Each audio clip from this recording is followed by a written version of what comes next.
నాన్న నాన్న సార్కేం కాదండి, మీరేడవకండి. ఆయన గుండె చాలా బలహీనంగా ఉంది. ఇలాంటి షాక్ తగిలి స్ట్రోక్ వస్తే ఆ గుండె తట్టుకోలేదని నాకు ముందే తెలుసండి. మా అమ్మ చెప్పినట్టు నా వల్ల మా నాన్నకి పరిస్థితి వచ్చింది. నా చేతులారా నేనే మా నాన్నని ప్రమాదంలోకి నెట్టేశాను.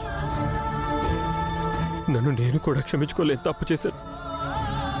నేను నిజంగా ఆయన కొడుకుని కాదు, దుర్మార్గుడిని, రాక్షసుండి. గౌతమ్ గారు నన్ను చూడండి, నా వంక చూసి చెప్పండి, మీరు తప్పు చేశారా?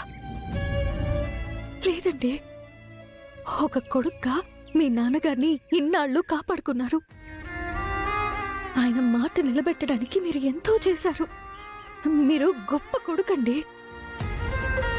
మీలాంటి కొడుకు ఉండడం మీ నాన్నగారి అదృష్టం.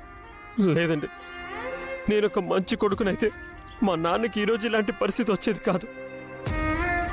నా వల్ల ఈరోజు ఆయన ప్రాణాల మీదకి వచ్చింది.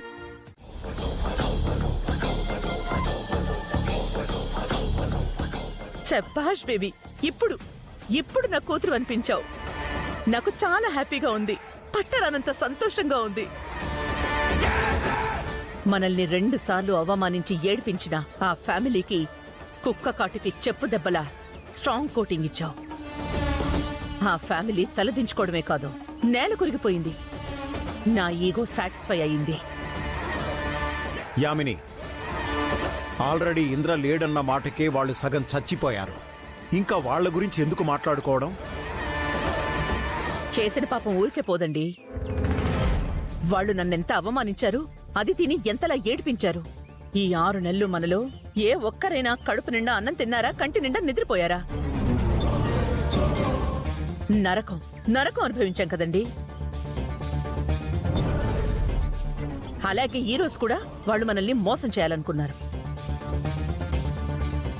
చచ్చిపోయిన వాడితో పెళ్లి చేసి మళ్లీ అవమానించాలనుకున్నారు. వాళ్ల పాపం పండి నిజం బయటకొచ్చింది. మనం తలెత్తుకున్నాం. కానీ అదితి పెళ్లి మరోసారి ఆగిపోయింది కదా, అది మనకు అవమానం కాదా? కాదు, అది మనకి అవమానం కాదు, ఓటమి కాదు. ఈసారి అదితి ఏ పెళ్ళాపింది, ఇది మన గెలుపు.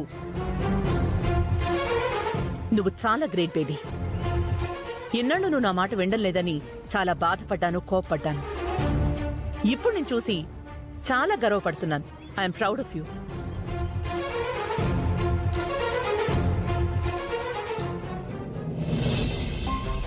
కళ్ళు మూసుకుని నీ గుండెల మీద చేయి వేసుకుని నీకెవరు కనిపిస్తున్నారో చూడు. ఎవరు వినిపిస్తున్నారో విను గౌతమ్.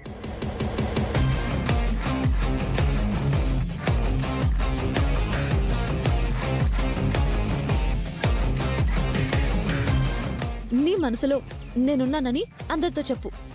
ఇప్పుడే ఈ పెళ్లి నాపేస్తాను. నేను అలా చెప్పలేను. గౌతమ్ నన్ను ప్రేమిస్తున్నాను అని చెప్పలేదు, ప్రేమించలేదు అని చెప్పలేదు. ఇంతకీ గౌతమ్ మనసులో నేనున్నట్టా లేనట్టు?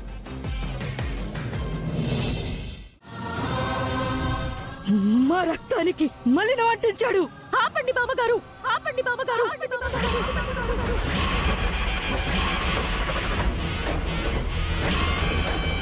మీకేం తెలుసని గౌతమ్ గారిని తక్కువ చేసి మాట్లాడుతున్నారు? ఆయన ఎంత మంచివారో, ఎంత గొప్పవారో తెలుసా మీకు? ఆయన ఎంతలా ఆలోచిస్తున్నారో, ఎంతలా తపన పడుతున్నారో, ఎంతలా వేదన అనుభవిస్తున్నారో, ఎంతలా బాధ్యతగా ఉంటున్నారో మీకు కొంచెమైనా తెలుసా? వాడు ఎవరి కోసం ఆలోచిస్తున్నాడు, ఎవరి కోసం తపన వేదన పడుతున్నాడు, ఎవరి గురించి బాధ్యతగా ఉంటున్నాడు, అసలు ఎవరి కోసం బతుకుతున్నాడు? తన కన్న తండ్రి కోసం.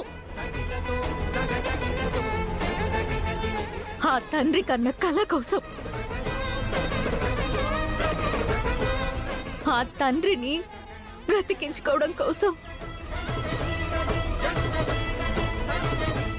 గౌతమ్ గారు బ్రతుకుతున్నారు. ఏంటే వాగుతున్నావు? వాడెప్పుడు ఆలోచించేది, తపన పడేది నీకోసమే కదే. నా కొడుకు కోసం అంటున్నావు? వాడు బతుకుతున్నది బాధ్యతగా ఉంటున్నది నీకోసం, నీ కడుపులో ఉన్న బిడ్డ కోసం కదే. నా కడుపులో పెరుగుతుంది గౌతమ్ గారి బిడ్డ కాదు, ఇంద్ర గారి బిడ్డ.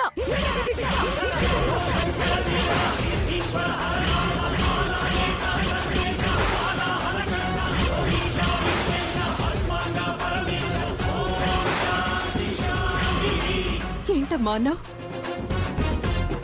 నీ కడుపులో ఉన్నది ఇంద్ర బిడ్డ? అవును, నా కడుపులో ఉన్న బిడ్డకి తండ్రి ఇంద్ర.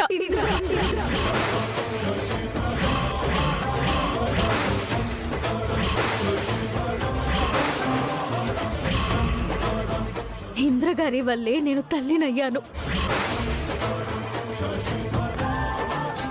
ఇంద్ర గారు నేను ప్రేమించుకున్నా, పెళ్లి చేసుకోవాలి అనుకున్నాం. కానీ టెర్రరిస్ట్ల అటాక్ లో ఆయన చనిపోయారు. అప్పుడే గౌతమ్ గారు కాశ్మీర్ వచ్చారు. కొన ఊపిరితో ఉన్న ఇంద్ర గారికి నా గురించి, నా కడుపులో ఉన్న బిడ్డ గురించి మాటిచ్చారు. నన్ను మీ ఇంటి కోడల్ని చేస్తానని, నా బిడ్డని మీ ఇంటి వారసుని చేస్తానని చెప్పారు. ఇంద్ర గారి కోసం అర్జున్ సార్ తన ఫ్రెండ్కి ఇచ్చిన మాటని గౌతమ్ గారు నిలబెట్టడం కోసం నన్ను కట్టుకున్నారు.